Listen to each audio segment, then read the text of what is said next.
नमो अर्हन्ताणं नमो सिद्धाणं नमो आयर्याणं नमो जायाणं नमो लोये सवसां। हाँ, अक्षर बेटा। मंगलमय मंगले करण वीतराग विज्ञान नमो ताहि जाते भये अरहंतादि महान करि मंगल करियो महा ग्रंथ करण को काज जाते मिले समाज सब पावे निज पद राज सो निज भाव सदा सुखद अपनो करे प्रकाश जो बहुविधि भव दुख निको करी है सत्तानाश। बहुत सुंदर मंगलाचरण आपने किया। सुबह मंगल प्रभात की मंगल बेला में हमारी चर्चा मोक्ष मार्ग प्रकाशक जी शास्त्र के ऊपर चल रही है। तीसरे अधिकार के अंतर्गत हमारी चर्चा कर्म में घाती कर्मों की चर्चा हम कर चुके हैं। आज हम वेदनीय कर्म की चर्चा करेंगे। किस तरह से वेदनीय कर्म के उदय से होने वाला दुख और उससे निवृत्ति। Page number 58। अंतराय कर्म की चर्चा आप लोगों को समझ में आ गई होगी, है ना, कि किस तरह से अंतराय कर्म में ये जीव दुखी होता है उनके उदय में, और उससे निवृत्ति कैसे होती है। बंध करना, उदय और क्षेपशम, तीन बातें बताई थी। अंतराय कर्म का जीव बंध भी करता है, अंतराय कर्म का उदय आता है और अंतराय कर्म का क्षेपशम होता है। और जब इन सब को जीव को इनसे निवृत्त होना हो तो जीव को भेद विज्ञान का अभ्यास करना चाहिए। सच्चा उपाय तो मिथ्या दर्शन को छोड़ के रत्नत्रय सम्यक दर्शन ज्ञान चारित्र की प्राप्ति करना, यही वास्तव में सच्चा उपाय है ना। किसी भी जीव को अंतराय नहीं देना। ये सारी सावधानी कब आएगी, जब जीव अपना स्वरूप समझेगा। तो किसी को मैं अंतराय न दूं, किसी भी जीव को मेरे निमित्त से दुख न हो, ये भावनाएं तब बनती है जीव अंदर में सामने वाले को भी आत्मा के रूप में देखे, अपने को भी जीव के रूप में देखे। तो कहीं पर भी इस जीव को न किसी के उदय में निमित्त बनने का भी विकल्प नहीं रहेगा। ठीक है ना। तो अब अपन आगे बढ़ेंगे। आज वेदनीय कर्म की चर्चा करेंगे। Page number 58। तथा वेदनीय के उदय से दुख सुख के कारणों का संयोग होता है। अब देखना, ये है ना अघाती कर्म की चर्चा है। तो अघाती कर्म में क्या होगा। अघाती कर्म में सबसे पहले वेदनीय कर्म की चर्चा करें तो वेदनीय के उदय से सुख दुख नहीं होते, वेदनीय के उदय से संयोग मिलते हैं, है ना। वेदनीय के उदय से दुख सुख के कारणों का संयोग होता है, माने वेदनीय कर्म सामग्री दिलाता है, वेदनीय कर्म से संयोग मिलते हैं, है ना। वहां अब आप है ना इसमें चार्ट निकाल लेना, मैंने अभी भेजा है चार्ट, तो उससे आपको समझने में अनुकूलता रहेगी। मैंने पॉइंट भेजे हैं तो उससे आपको सही रहेगा। चार्ट सभी निकाल लो, अपन चर्चा करें। तो क्या है, पहली बात समझ में आई। एक पॉइंट नोट करना, वेदनीय के उदय से सुख दुख नहीं होते हैं, वेदनीय के उदय से पहले तो संयोग मिलते हैं। ये हमको लाड़ी गाड़ी गाड़ी मिली है, फ्लैट लिया, फैन फोन फ्रिज मिला, ये सब पत्नी बाल बच्चे मिले ना, ये सब हमको वेदनीय कर्म के संयोग से मिले हैं, माने वेदनीय कर्म से संयोग मिलते हैं।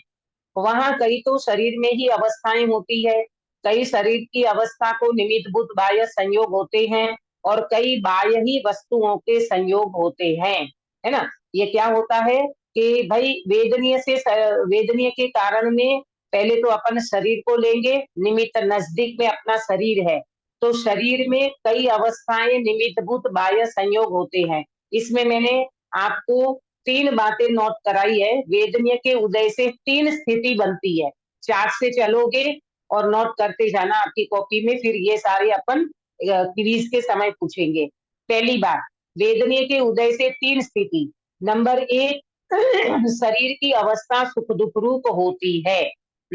शरीर कॉमन रूप से पहले इसको समझेंगे, फिर इसको डिवाइडेशन करेंगे साता और असाता में। बराबर। पहली बात क्या बताई कि वेदनीय के उदय से तीन स्थिति बनती है। नंबर एक, शरीर की अवस्था सुख दुख रूप होती है। बराबर। शरीर की अवस्था होती है ना, कभी शरीर सुख रूप लगता है, कभी दुख रूप लगता है। नंबर दो, बाह्य संयोग मिलते हैं, है ना, ये शरीर के अनुकूल प्रतिकूल जो भी है, तो बाह्य संयोग मिलते हैं। नंबर तीन, भिन्न संयोग मिलते हैं, जैसे कुर्सी, टेबल, टीवी, है ना, सोफा सेट, ये जो भी कुछ मिलते हैं वो शरीर से भिन्न संयोग मिलते हैं। तो ये तीन प्रकार से अपने को वेदनीय कर्म की कॉमन स्थिति बताई कि होता क्या है। तो वेदनीय कर्म, नंबर एक, शरीर की अवस्था सुख दुख रूप होती है। नंबर दो, बाह्य संयोग मिलते हैं। और नंबर तीन, भिन्न संयोग मिलते हैं। बाह्य संयोग में क्षुधा, तृषा, इसको बाह्य संयोग कहा। हाँ? और भिन्न संयोग में कुर्सी, टेबल, सोफा सेट, टीवी इत्यादि, ये अपने भिन्न संयोग है, शरीर से बिल्कुल भिन्न है। क्षुधा तृषा तो शरीर में लगती है ना, तो इसको कहा बाह्य संयोग। और भिन्न संयोग में क्या लिया, कुर्सी, टेबल, टीवी इत्यादि सब भिन्न संयोग है। ये तीन बातें समझ में आई सभी को, पंकज भाई?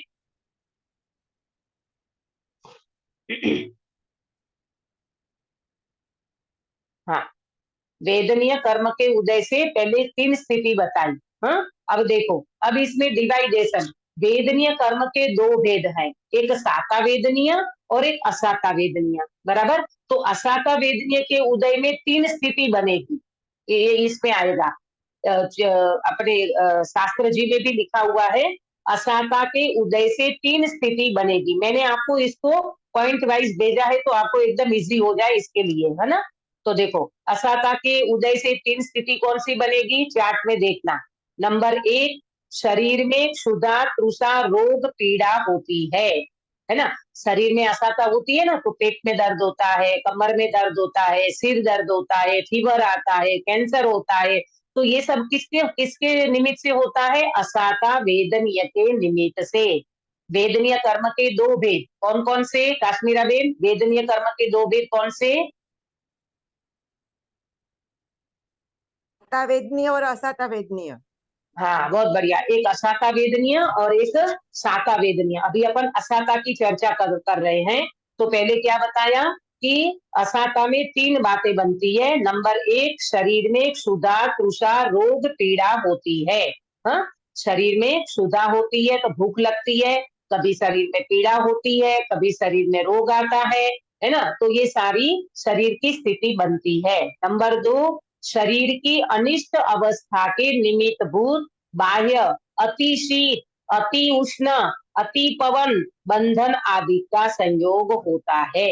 तो ऐसा बनता है ना, शरीर की अनिष्ट अवस्था जो हमें इष्ट नहीं है, तो इसके निमित्त भूत क्या होता है, तो बाह्य में अति शीत चलेगा, अति पवन चलेगा, अभी अभी अभी अति उष्णता, माने जने अभी लू चल रही है, हमारे देवलाली में तो बहुत लू पड़ती है, दोपहर को अब बाहर निकलो तो बाहर निकला ना जाए, इतनी लू पड़ती है। तो अति उष्ण पवन चला, अति शीत पवन चला, अति गर्मी पड़ी, अति ठंड पड़ी, अति बारिश आई, ये सब जो भी कुछ होता है वो सब संयोग होता है।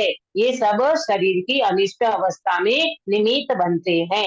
बराबर, दो बात समझ में आई। अब तीसरा बिंदु, तीसरा बिंदु क्या है, बाह्य शत्रु कुपुत्र आदि कुवर्ण आदि स्कंधों का संयोग होता है ना। बाह्य शत्रु में जैसे आपके पुत्र पुत्र है, लेकिन वो पुत्र आउटलाइन पे चला गया, तो वो पुत्र आपके लिए कुपुत्र बन गया, आपकी सुनता नहीं है, पत्नी की सुनता नहीं है, बच्चों को देखता नहीं है ना, पूरा दिन रात बाहर रहता है ना, तो आपके खानदान को भी कलंक लगता है, तो ये पुत्र आपके लिए कुपुत्र हो गया। પછી कुवर्णादि, शरीर का वर्ण अच्छा नहीं है ना, थोड़ी उम्र होते शरीर में बदलाव आ जाता है, तो उससे भी ये व्यक्ति खेद खिन्न होता रहता है। तो ये जो भी कुछ संयोग मिला है, ये सब कैसे हैं, असाता के उदय में मिले हुए संयोग है। जैसे आपका बहुत बड़ा घर है, तो ऊपर का हिस्सा आपने किराएदार को दे के रखा है, तो वो किराएदार आपका मकान खाली नहीं कर रहा है, तो बोलो परेशानी होगी कि नहीं होगी ना। परेशानी होगी ना। तो इस तरह से अनेक प्रकार के असाता के उदय में बाह्य संयोग मिलते हैं। तो ये असाता के उदय में 3 स्थिति बताई। आया समझ में सभी को? अभी यहाँ पढ़ लेते हैं तो आपको और समझ में आ जाएगा। देखो शास्त्र में देखना। और कई बाह्य वस्तुओं का संयोग होते हैं, कॉमन बात बताई। अब 3 स्थिति वहां असाता के उदय से शरीर में तो क्षुधा, तृषा, उच्छ्वास, पीड़ा, रोग इत्यादि होते हैं। ये शरीर में अचानक रोग आ जाते हैं ना, कभी एकदम से कैंसर हो गया है ना, ये रोग आ गया, तो ये शरीर की अवस्था है भाई। असाता का उदय आ गया तो ये व्यक्ति एकदम अच्छा खासा था और शरीर में कैंसर हो गया। दूसरा, तथा शरीर की अनिष्ट अवस्था को निमित्त भूत, वो शरीर की अनिष्ट अवस्था को निमित्त भूत, तो निमित्त भूत में क्या लिया? बाह्य अति शीत, अति उष्ण, अति पवन, ये सब में अति लगाना, बंधन आदि का संयोग होता है ना। अति ठंड पड़ रही है, अति गर्मी पड़ रही है, अति शीत पड़ रही है, ठंड पड़ रही है, अति बारिश हो रही है, जो भी कुछ बाहर में बनता है ये सब शरीर के लिए निमित्त भूत कारण बनते हैं। अब तीसरा, तथा बाह्य शत्रु, कुपुत्र आदि व कुवर्ण आदि सहित स्कंधों का संयोग होता है। अब देखना, सो मोह द्वारा इनमें अनिष्ट बुद्धि होती है। ये बहुत इंपॉर्टेंट पॉइंट है। अगर मोह नहीं होगा ना तो कोई इष्ट अनिष्ट बुद्धि नहीं होगी, समझना प्रॉपर। मोह होने के कारण ही उसमें इष्ट अनिष्ट बुद्धि होती है। अब देखो सुनीता जी, यही वातावरण मुनिराज को मिले जंगल में, तो उसको राग होगा, द्वेष होगा? नहीं दीदी, नहीं, क्यों नहीं होगा? क्यों नहीं होगा? क्योंकि वो उनका मोहनीय कर्म चला गया है ना। अभी उनको हाँ, मतलब मोहनीय राग कर्म चला गया मतलब मोहनीय कर्म चला तो नहीं गया पूरा, परंतु मोहनीय कर्म को जीता हुआ है। माने इतनी वितरागता बढ़ चुकी है, मात्र संज्वलन कसाय बाकी है, तो जंगल में रहने वाले मुनिराज को ये कोई असर नहीं करता। कितनी भी बारिश हो जाए, कितना भी ठंड पड़े, कितनी भी गर्मी पड़े, मुनिराज को कोई फर्क नहीं पड़ता। क्यों? क्योंकि मुनिराज को शरीर का मोह नहीं है। आया समझ में? और अपने को लू पड़ती है तो गर्मी में बाहर नहीं निकलो, ऐसी करो, कूलर करो, घर में ठंडक में बैठे रहो। तो ये सारी शरीर की स्थितियां अपने को इष्ट अनिष्ट भाषित होती है बाह्य निमित्त के कारण, है ना। और तीसरा तीसरा क्या बताया? बाह्य शत्रु, कुपुत्र आदि, कुवर्ण आदि सहित स्कंधों का संयोग होता है। ये हो गया। सो मोह द्वारा इनमें अनिष्ट बुद्धि होती है। मोह के कारण जीव इष्ट अनिष्ट की बुद्धि करता है।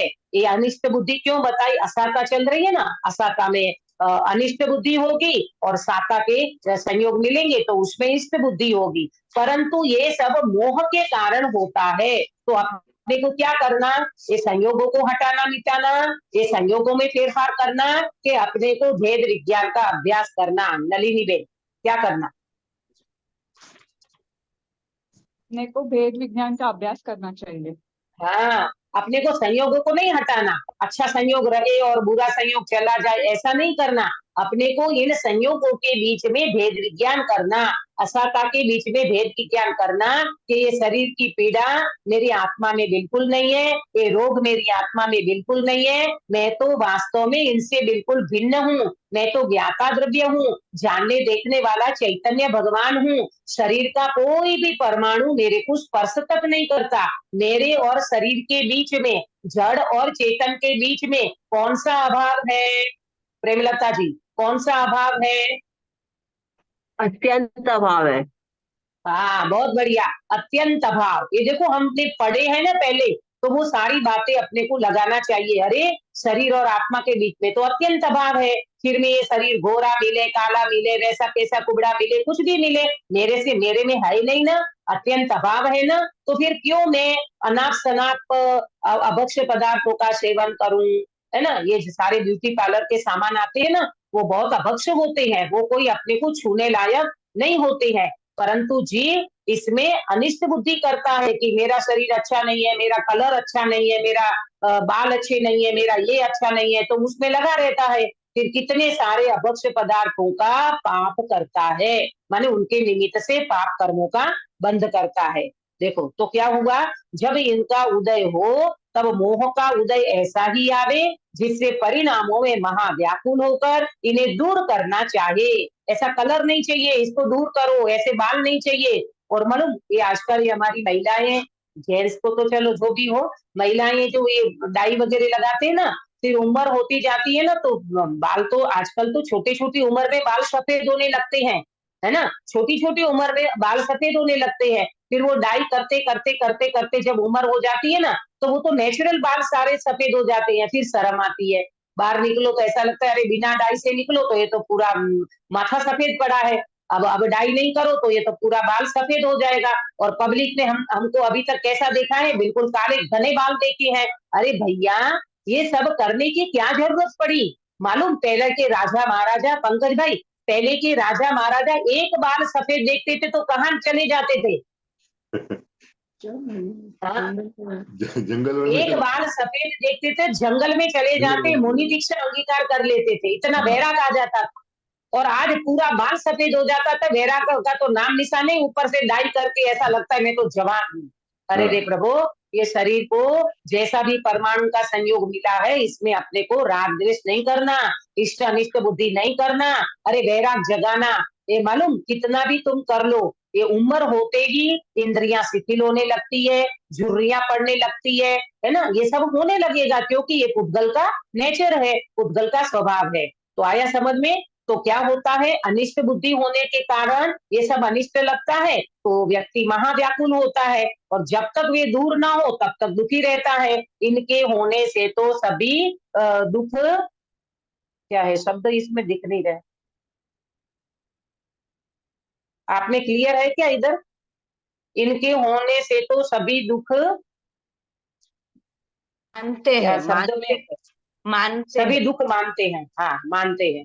इसमें म छूट गया है, मतलब प्रिंट में वो हो गया। तो क्या समझ में आया अभी को कि अनिष्ट संयोग मिले ना, तो अनिष्ट अनिष्ट संयोग में ये व्यक्ति महाआकुलित होता है। और जब तक ये शरीर का वर्ण अच्छा नहीं हो जाएगा, बाल अच्छे नहीं हो जाएंगे, कलर अच्छा नहीं हो जाएगा, पुत्र अच्छे नहीं रहेंगे, तब तक ये व्यक्ति व्याकुल होता रहता है, दुखी होता रहता है। आया समझ में? असाका के उदय में 3 स्थिति बनती है, और वो 3 स्थिति मैंने आपको समझाई। अभी अपन साका के उदय में चलते हैं। वेदनीय के 2 भेद है ना बीना बेन, ये वेदनीय के 2 भेद चल रहे हैं, असाका और साका। असाका की चर्चा की, अब साका की ओर चलते हैं। साका के उदय में भी 3 बातें बनती है।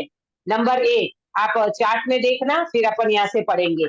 शरीर में आरोग्यपना और बलवानपना होना, शरीर एकदम तंदुरुस्त।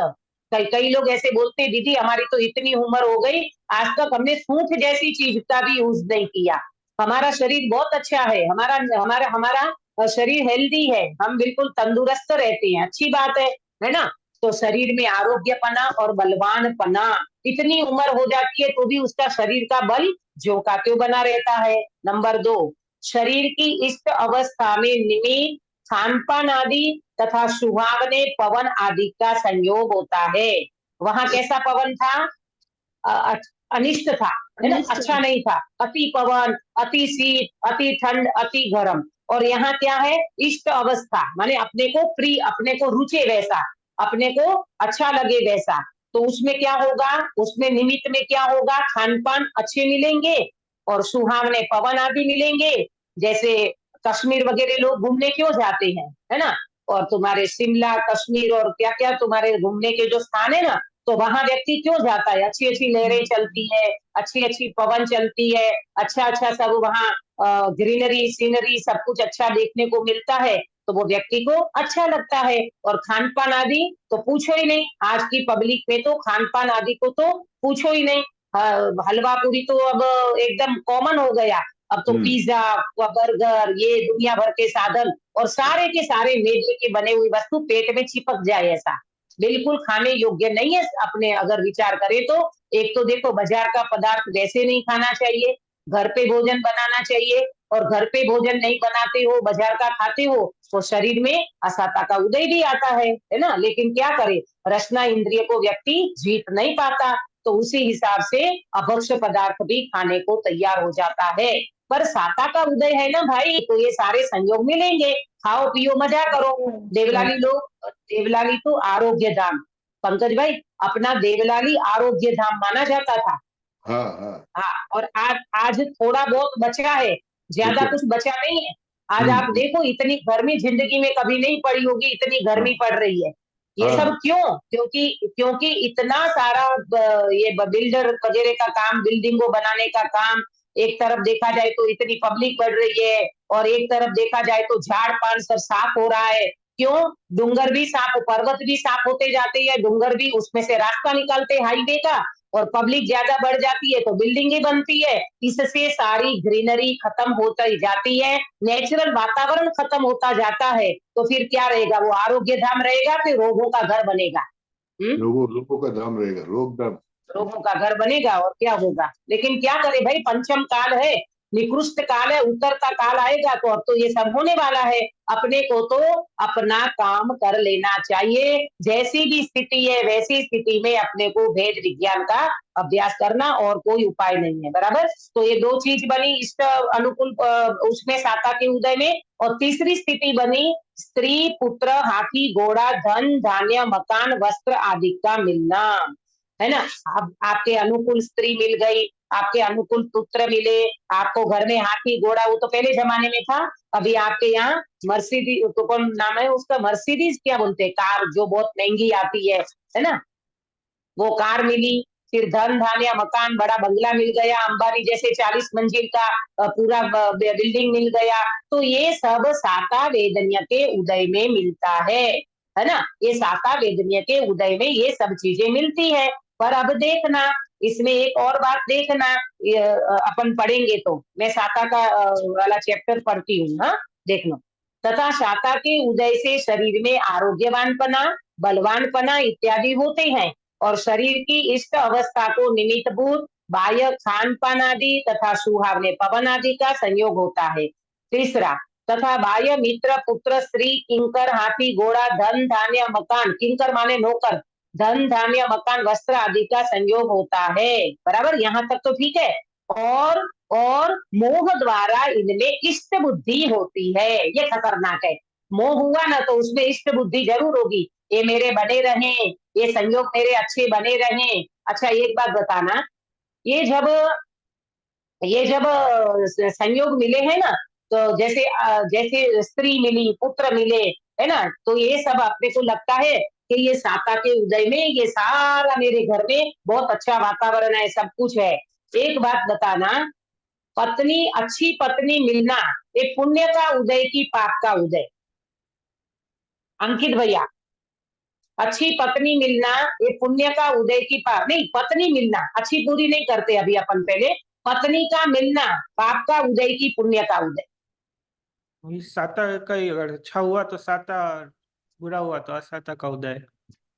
हाँ, मालूम इसमें क्या समझना, आपके अनुकूल पत्नी होगी तो साता का उदय, और आपके प्रतिकूल पत्नी होगी तो असाता का उदय। पत्नी का मिलना न अनुकूल है न प्रतिकूल है, आप क्या फील करते हो? देखो ये आपकी पत्नी अगर आपकी सारी बातें मानेंगी ना तो आपको लगेगा अरे क्या जोरदार पत्नी मिल गई मेरे को, तो मेरी बिल्कुल आज्ञा में चलती है, बिल्कुल मेरा कहना मानती है, भोजन पानी सब तैयार रखती है ना। तो आपको मतलब आपकी सोच के ऊपर आधार है। आपको अच्छा लगे मतलब आपको अनुकूल होगा तो वो पत्नी अच्छी लगेगी, आपके प्रतिकूल चलेगी तो वो आपको पत्नी अच्छी नहीं मिलेगी, नहीं लगेगी। आया समझ में? साता के उदय में तो संयोग मिला, लेकिन संयोग सुख दुख नहीं करते, संयोग में आप फील क्या करते हो इसके ऊपर आधार है। मैं आज पॉइंट आपको ये नोट कराना चाहती हूँ, मतलब समझाना चाह रही हूँ कि संयोग मिलना वो सुख दुख का कारण नहीं है, संयोग में आप क्या फील करते हो उससे सुख दुख बनते हैं, और वो मोह के द्वारा बनेगा, मोहनीय कर्म उसमें निमित्त बनेगा, और उसमें आप अच्छा बुरा फील करोगे। आया समझ में कश्मीरा बेन? हाँ दीदी, हाँ हाँ। है ना? आया ना समझ में कि आप मोह के द्वारा इसमें इष्ट अनिष्ट बुद्धि करोगे। अब देखो इससे कैसे प्रूफ होगा कि भाई गच्छू कुमार मुनिराज के सिर पे सिगड़ी रखी गई, बोलो ये अनुकूल वातावरण था कि प्रतिकूल? प्रतिकूल था दीदी। प्रतिकूल है ना, देखने में तो प्रतिकूल ही लगेगा, अरे भैया ये क्या हो गया, आखिर सिर पे सिगड़ी रख दी। लेकिन गच्छू कुमार मुनिराज से पूछो उसको इसमें इष्ट अनिष्ट बुद्धि हो रही है क्या? हो रही है। वो उनमें असाता के उदय में भी वो क्या फील कर रहे हैं? दस्यु कुमार मुनिराज क्या फील कर रहे हैं? कौन बताएगा? वो कुछ फील नहीं कर रहे, वो तो अपने आत्मा में मात्र लीन है। हाँ, कुछ फील नहीं कर रहे मतलब आत्मा का वेदन कर रहे हैं। उनको ये परिस्थितियां अभी इसमें इष्ट अनिष्ट बताया ना दोनों साता असाता में, वो है तो असाता का उदय, लेकिन असाता का उदय के उसमें निमित्त में उदय के कारण पर उनको क्या नहीं हो रहा है? उनको इष्ट अनिष्ट बुद्धि नहीं हो रही है। क्यों? क्योंकि वो मोहनीय कर्म को जीत चुके हैं, जीत रहे हैं, और वहां पर उनका लक्ष्य न शरीर पे है, न सोमिल पे है, न संयोग पे है। उनका लक्ष्य तो अपने शुद्धात्मा में गया है, तो वो जीव केवल ध्यान लेकर के रहेगा। बताओ, और अपन कैसे दुखी होते रहते हैं? अपने अपने को अनुकूल कोई चले तो वो बहुत अच्छा, अपने को प्रतिकूल चले तो वो बिल्कुल उनका मुंह देखने को तैयार नहीं होते। अरे भाई ऐसा नहीं है, कोई निमित्त तुम्हें सुखी दुखी नहीं करता, तुम्हारे मोह के कारण इष्ट अनिष्ट बुद्धि रहती है, इसके कारण तुम्हें ये सारे अनुकूल प्रतिकूल लगता है। आया समझ में? वस्तु साता असाता के उदय से नहीं मिलती, साता असाता का उदय जीव के परिणामों से होता है। ये नोट करना, वस्तु साता असाता के उदय से नहीं मिलती, साता असाता का उदय जीव के परिणामों से होता है। ये जो संयोग मिले है ना, वो द्रव्य कर्म के उदय से मिला है, और द्रव्य कर्म का कंट्रोल भाव कर्म के हाथ में है। भाव कर्म माने मोह राग द्वेष के परिणाम। मोह राग द्वेष जैसा करोगे वैसा आपको संयोग महसूस होगा, है ना? अच्छी पत्नी माने अपने को अनुकूल मिली तो वो उसमें अपराध करोगे, और वो आपको अच्छी नहीं मिली बहू तो उसमें आप द्वेष करोगे। तो सोच के ऊपर गया ना, आप क्या फील कर रहे हो इसके ऊपर आधार है। आया समझ में सभी को? साता असाता दोनों की चर्चा। अब देखो यहां से पढ़ती हूं मैं। जब इनका उदय हो तब मोह का उदय ऐसा ही आए कि जिससे परिणामों में सुख माने, उनकी रक्षा चाहे, जब तक रहे तब तक सुख माने। बराबर, ये साता का चल रहा है। सो यह सुख मानना ऐसा है जैसे कोई अनेक रोगों से बहुत पीड़ित हो रहा था, उसके किसी उपचार से किसी एक रोग की कुछ काल के लिए कुछ उपशांता हुई। सुनो ध्यान से, थोड़े टाइम के लिए साता का उदय आया ना, तो सारी चीजें उनको अनुकूल मिल गई और भाई साहब खुश हो गए, तो उनको रखना चाहता है, रक्षा करना चाहता है, और उसमें खूब खुश होता है। और फिर क्या हुआ? थोड़े टाइम के लिए तो ये सब अच्छा रहा, और बाद में क्या होता है? किसी एक रोग की कुछ काल के लिए उपशांता हुई, माने साता का उदय रहा, शरीर में भी कोई रोग नहीं, संयोग भी सारे अनुकूल मिले, और तब वह पूर्व अवस्था की अपेक्षा अपने को सुखी कहता है, परमार्थ से सुख है नहीं। पहले दुखी था, साता का उदय आया, थोड़ा अनुकूल वातावरण मिला, अनुकूल बच्चे मिले, अनुकूल शरीर मिला, तो वो भाई साहब खुश हो गया, उनको अच्छा लगा। परंतु थोड़ी देर के लिए है ना, क्या साता का उदय हमेशा रहता है? क्या असाता का उदय भी हमेशा रहता है? बोले ना। और ये साता असाता का उदय में तुम जो इष्ट अनिष्ट बुद्धि कर रहे हो, वो वास्तव में परमार्थ से सुख नहीं है। उसमें जो तुम सुख मानते हो वो कल्पना का सुख है, वो इंद्रियों का सुख है, वो वास्तविक सुख नहीं है। पंडित साहब कह रहे हैं परमार्थ से सुख है नहीं। उसी प्रकार यह जीव अपने दुखों से बहुत पीड़ित हो रहा था, उसके किसी प्रकार से किसी एक दुख की कुछ काल के लिए कुछ उपशांतता हुई, तब वह पूर्व अवस्था की अपेक्षा अपने को सुखी कहता है, परमार्थ से सुख है नहीं। दोनों बातें बता दी। कोई दुख से पीड़ित हो रहा था तो उसमें थोड़ी देर के लिए साता मिली, तो वो मान लेता है कि मेरा तो साता का उदय आ गया, मैं तो सुखी हो गया। लेकिन पूर्व अवस्था की अपेक्षा से भले वो सुखी माने, परंतु ये परमार्थ से सुख नहीं है। आया समझ में सभी को? आ रहा है ना प्रॉपर समझ में? इजी है ये विषय। तथा इसके असाता का उदय होने पर जो हो उससे तो दुख भाषित होता है, इसीलिए उसे दूर करने का उपाय करता है, और साता के उदय पर जो है उससे सुख भाषित होता है, इसलिए उसे रखने का उपाय करता है, परंतु यह उपाय झूठा है। बताओ, साता का उदय में मिलने वाले जो संयोग है वो उनको इष्ट लगता है तो उसको रखना चाहता है। असाता के उदय में शरीर में रोग आया तो वो हटाना चाहता है, बच्चे प्रतिकूल मिले तो उसको हटाना चाहता है, वातावरण अच्छा नहीं मिला तो उसको हटाना चाहता है। तो ये सारे उपाय उनके सच्चे हैं कि झूठे? झूठे हैं दीदी, है। झूठे झूठे हैं। क्यों? क्योंकि आप संयोग से सुख दुख नहीं हो भाई। आप संयोग से सुखी दुखी क्यों मानते हो? बड़े पंडित साहब का 3 वाक्य पहले मैंने आपको नोट कराया था। संयोग उदय अनुसार होता है, सुख दुख परिणाम अनुसार होता है, और कार्य योग्यता अनुसार होता है। आया समझ में? ये जो संयोग मिले तुम्हारा उदय के अनुसार मिला है। तुम उनमें इष्टनिष्ट बुद्धि क्यों करते हो? तुम इनमें राग द्वेष क्यों करते हो? भाई भेद विज्ञान का अभ्यास करो। जो वातावरण मिला है, जो संयोग मिले हैं, उन संयोग के बीच में रह करके आपको भेद विज्ञान करना चाहिए। इसमें स्वभाव देखने का अभ्यास करना चाहिए। अपन तो संयोगों को हटाओ, मिटाओ, जुटाओ, उसी में पूरा जीवन निकल जाता है। लेकिन व्यक्ति कभी भी परमार्थ सुख को प्राप्त नहीं कर सकता। तो ये सारे उपाय उनका झूठा है।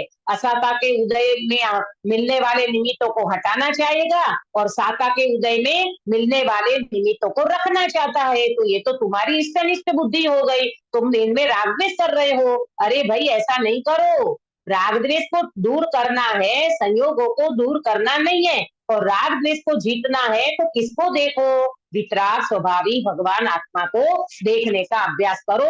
ये उपाय है, बाकी कोई उपाय नहीं है। ये सारा उपाय झूठा है। अब देखो, प्रथम तो इसके उपाय के अधीन नहीं है। अब देखना ये इसके अधीन तो कुछ है नहीं। ये बेचारा फालतू मेहनत करता है। वेदनीय कर्म के उदय के अधीन है। क्या नलिनी बेन, क्या वेदनीय कर्म के उदय के अधीन है? ये जो उपाय कर रहा है ना अपना साता असाता। असाता का हाँ सुनो, ये वेदनीय कर्म के अधीन है, माने ये साता असाता के उदय में जो संयोग मिले ना, ये सारा संयोग तुम्हारे कर्म के अधीन है, उदय के अधीन है। आपको पता है वेदनीय कर्म से माने वेदनीय कर्म जो है ना, साता वेदनीय, उससे आपको अनुकूल संयोग मिलते हैं और असाता के उदय में प्रतिकूल संयोग मिलते हैं। तो ये सारा तुम जो उपाय कर रहे हो वो झूठा इसलिए है भाई, ये तुम्हारे हाथ में नहीं है, तुम्हारे उदय के। अच्छा एक बात बताना, हमने हमारे माता पिता को चुने थे क्या कि मुझे यही माता पिता मिलना चाहिए? नहीं, हमने चुना है माता पिता? नहीं, आपने नहीं चुना ना। हमने अपने शरीर को चुना है क्या? नहीं, नहीं ना। तो ये सब किसके उदय में मिले हैं? सब अपने मतलब साता असाता के उदय से मिलते हैं। है ना, ये सब वेदनीय कर्म के उदय से मिले ना संयोग। कोई साता असाता उसका बच्चा है, दोनों उसके पेटा विभाग है, परंतु मिले तो अपने को कर्म के उदय से है ना। अब कर्म के उदय से मिले सामग्री में तुम फेरफार क्यों करते हो भाई? हमने ऐसा शरीर हमको क्यों मिला? मेरे को बचपन से मोटा शरीर मिला, मेरे को बचपन से पतला दुबला शरीर मिला, किसी को काला, किसी को गोरा, किसी को मोटा, किसी को पतला दुबला। अरे भाई ये सब नाम कर्म के निमित्त है और वेदनीय कर्म के उदय से संयोग मिले हैं भाई। इसमें बुद्धि को मत खपाओ, इसमें एनर्जी मत लगाओ। आप तो अपनी एनर्जी अपनी आत्मा में लगाओ, वेद विज्ञान का अभ्यास करो, इसके अलावा कोई उपाय नहीं है। मैं कई बार कहती हूँ ये बात। वो करली बाल होते हैं ना कई के, ऐसे घुंघरू हो जाते हैं, वो बेचारा जीवन भर के लिए सीधा बाल कराता है, 5-5 हजार रुपया दे देता है, महीना भर वो बाल सीधा रहता है, फिर वो बाल फिर से करली हो जाता है। क्यों क्यों क्यों? कौन जवाब देगा? क्योंकि वो उसका स्वभाव नहीं है ना, उसका स्वभाव हाँ। करली बाल वाला है। अरे उनके परमाणु की योग्यता ही ऐसी है। वो बाल के भी तो परमाणु है ना, बाल परमाणु से बने हुए हैं, उनकी योग्यता ऐसी है, वो कभी सीधा नहीं होगा, वो हमेशा घुंघरू रहेगा, वो हमेशा करली बाल ही रहेगा। काय को माथा लगाते हैं, अपन एनर्जी वेस्ट करते हैं? ऐसा नहीं करो। ज्ञानी कहते हैं भाई तुम एक बार इन सब संयोगों को उदयाधीन पे छोड़ो। ये कर्म के उदयाधीन परिस्थिति है। असाता को मिटाने और साता को प्राप्त करने के अर्थ तो सभी का यत्न रहता है। हर कोई व्यक्ति असाता को नहीं चाहता, साता को चाहता है। साता को बनाए रखना चाहता है, असाता को मिटाना चाहता है, और अनिष्ट संयोगों को हटाना चाहता है, इष्ट संयोगों को रखना चाहता है। परंतु ये सब किसी को थोड़ा यत्न करने पर भी अथवा न करने पर भी सिद्धि हो जाए, किसी को बहुत यत्न करने पर भी सिद्धि नहीं हो, इसलिए जाना जाता है कि इसका उपाय इसके अधीन नहीं है। इसमें मैं बहुत अच्छी बात आपको प्रथमान योग की बताऊंगी। इससे पहले मैं आपको 4 छंद सुनाना चाहती हूँ, छंद की 4 लाइन।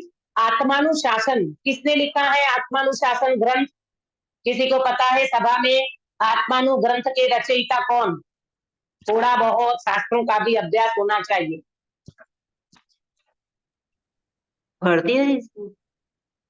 हाँ, आत्मानुशासन ग्रंथ गुणभद्र आचार्य ने लिखा है। किसने लिखा है अक्षय बेटा? गुणभद्र आचार्य। हाँ, गुणभद्र आचार्य ने आत्मानुशासन ग्रंथ लिखा है। उसमें मैं जो आपको 4 छंद सुना रही हूँ, छंद की 4 लाइन बहुत गजब की लाइन है, इतनी बढ़िया लाइन है, उससे अपने को समझ में आएगा ये व्यक्ति कितना प्रयत्न करता है। प्रयत्न करने पर भी वो व्यक्ति के हाथ में कुछ नहीं आता। देखो सुनो कितनी अच्छी लाइन है। जल पाने के लिए मनुज ने कूप खोदना शुरू किया, पर खारा जल अल्प उसे पाताल लोक तक अंत मिला, वह भी अति दुर्गंध युक्त करदम कीड़ों से था भरपूर, सूख गया तत्काल यहो विधि का विधान है कितना क्रूर। आपको थोड़ी समझ में आया होगा? आया? हाँ, मैं बताती हूँ। ये हमारे यहाँ पंडित साहब है ना, आदरणीय अभय जी पंडित साहब, इन्होंने आत्मानुशासन ग्रंथ का पद्यानुवाद किया है। पंडित साहब की बहुत ही कला गजब की है, कितना सुंदर लिखा है इन्होंने। इसका ट्रांसलेशन किया है कि कोई एक व्यक्ति को पानी पीना था, तो जल पाने के लिए मनुज ने कूप खोदना शुरू किया। कूप माने क्या? थोड़ा बहुत तो आएगा ना समझ में। कूप माने कुआं। हाँ, कुआं खोदने का शुरू किया। क्या चाहिए उनको? पानी चाहिए। जल पाने को लिए मनुज ने कूप खोदना शुरू किया। बेचारा कुआं खोदने को गया क्योंकि उनको प्यास लगी थी, उनको पानी चाहिए था। तो क्या हुआ? पर खारा जल अल्प उसे पाताल लोक तक अंत मिला।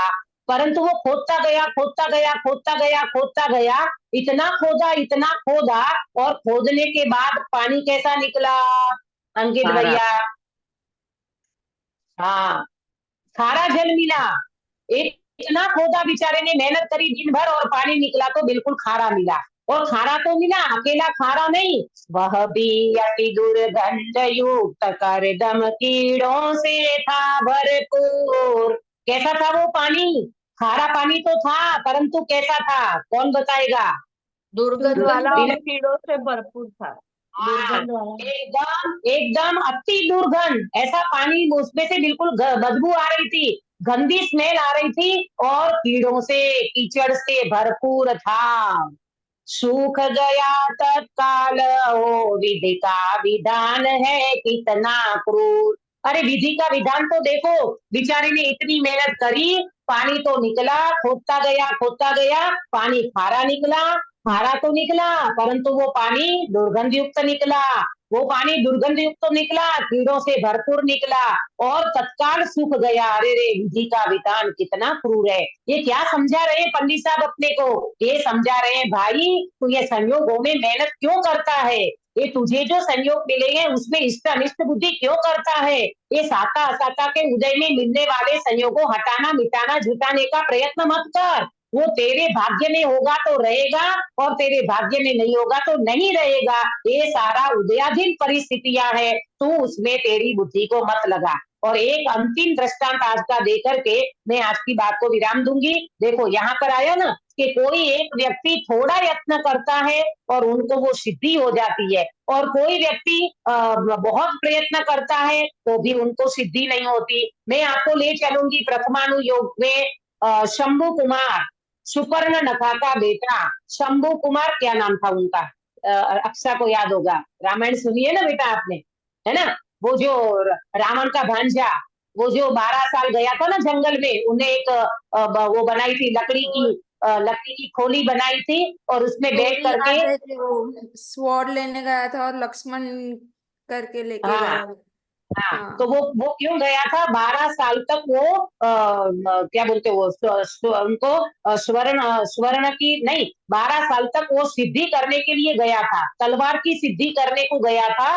और जब उसी समय 12 साल के, देखो क्या होता है, मैं ये बता रही हूँ इसके प्रथमानुयोग के दृष्टांत से कि व्यक्ति कुछ प्रयत्न नहीं करता और उनको सिद्धि हो जाती है, और कोई व्यक्ति लाख प्रयत्न करता है तो भी उनको सिद्धि तो नहीं मिलती। लेकिन इसमें क्या हुआ मालूम, ये शंभू कुमार, शायद मुझे लगता है उसका नाम शंभू कुमार था या जो भी था, तो वो सुपर्णनखा का बेटा यानी रावण का भांजा था, और वो सिद्धि करने के लिए जंगल में गया था। वहां पर उन्हें खोली बनाई थी लकड़ी की, और उसमें बैठ करके साधना कर रहा था, सुवर्ण खड़ग उसकी साधना कर रहा था। 12 साल पूरा हुआ। देखना योगानुयोग क्या बना पंकज भाई। वहां से वनवास गए थे, कौन वनवास गए थे उसी दौरान? वनवास में कौन थे जंगल में वनवास में? मीना राम बहन, राम राम राम सीता लक्ष्मण। राम राम लक्ष्मण और सीता, है ना, राम सीता और लक्ष्मण ये तीनों जंगल में गए थे। तो वनवास गया हुआ जो लक्ष्मण वो वहां से गुजर रहा था, और जैसे वो वहां से गुजरा, इतने में ऊपर आकाश में से वो जो सुवर्ण खड्ग था ना, वो जो तलवार, वो ऊपर से आई, एकदम से उनकी चमक देख करके लक्ष्मण ने उनको पकड़ लिया, और पकड़ लिया तो तलवार उसके हाथ में आ गई। तलवार उसके हाथ में आ गई और वो एकदम से ऐसे ऐसे ऐसे तलवार चलाने लगा, और जैसे ही उन्हें तलवार चलाई, किसका किसका मस्तक अलग हो गया? उसके बेटे का, सुवर्ण का बेटे। शंभू कुमार का। हाँ, शंभू कुमार का, वो सुपर्णखा का बेटा, वो रावण का भांजा, जो वो सुवर्ण खड्ग को लेने आया था, सिद्धि करने आया था। आपको कहानी समझ में आ रही है कि नहीं? आ रही है ना? वो सिद्धि करने के लिए आया था, वो तलवार उसको चाहिए थी भाई, और वो हाँ। उसके लिए वो तलवार थी। परंतु विधि का विधान कैसा है ये देखो, किसका भवितव्य, किसकी होनहार कैसी क्या होती है। जो बेचारा तलवार की साधना करने के लिए आया था, वो सुवर्ण खड्ग से, वो ही तलवार से क्या हो गया? काश्मीरा बेन, उसका धड़ हाँ? अलग हो गया, हाँ, तो उसका मस्तक धड़ कट मस्तक अलग हो गया। आया ना समझ में? तो मुझे ये बताओ, लक्ष्मण जी ने कौन सा प्रयोग किया वो तलवार के लिए? कुछ नहीं किया। कुछ नहीं किया, है ना? और उसको तो अचानक मिल गई, और बेचारा जो 12-12 साल तक उस जंगल में रह करके साधना करी, ऐसा शंभू कुमार को उसी तलवार से धड़ मस्तक अलग हो गया। इसीलिए कहते हैं, भाग्य से अधिक किसी को कुछ भी नहीं मिलता। तुम साता असाता के हृदय में क्या करो, इष्ट अनिष्ट बुद्धि नहीं करो, इष्ट अनिष्ट बुद्धि नहीं करो, परंतु वेद विज्ञान का अभ्यास करो, तुम्हारी सोच को अच्छी बनाओ। कैसा भी प्रतिकूल वातावरण मिलेगा, मैं तो वेद विज्ञान का अभ्यास करूंगी। ये परमाणु योग के दृष्टांत से अपने को समझना चाहिए। कोई व्यक्ति कुछ भी प्रयत्न नहीं करता और वो व्यक्ति को वो सहजता से वो मिल जाता है, और कोई व्यक्ति कितना भी प्रयास करता है, उन व्यक्ति को अपने हाथों से संयोग चले जाते हैं, अपने हाथों से वो चीज चली जाती है, वो पदार्थ चले जाते हैं। कोई व्यक्ति कितनी मेहनत करता है और वो पैसा कमाता है, और एक इनकम टैक्स वाले आते हैं और व्यक्ति के सारे पैसे लेके चले जाते हैं। और कोई व्यक्ति झोपड़ी में रहता है, लेकिन वो अपनी आजीविका दिन भर की खा लेता है, पी लेता है बेचारा शांति से। सोच के ऊपर है।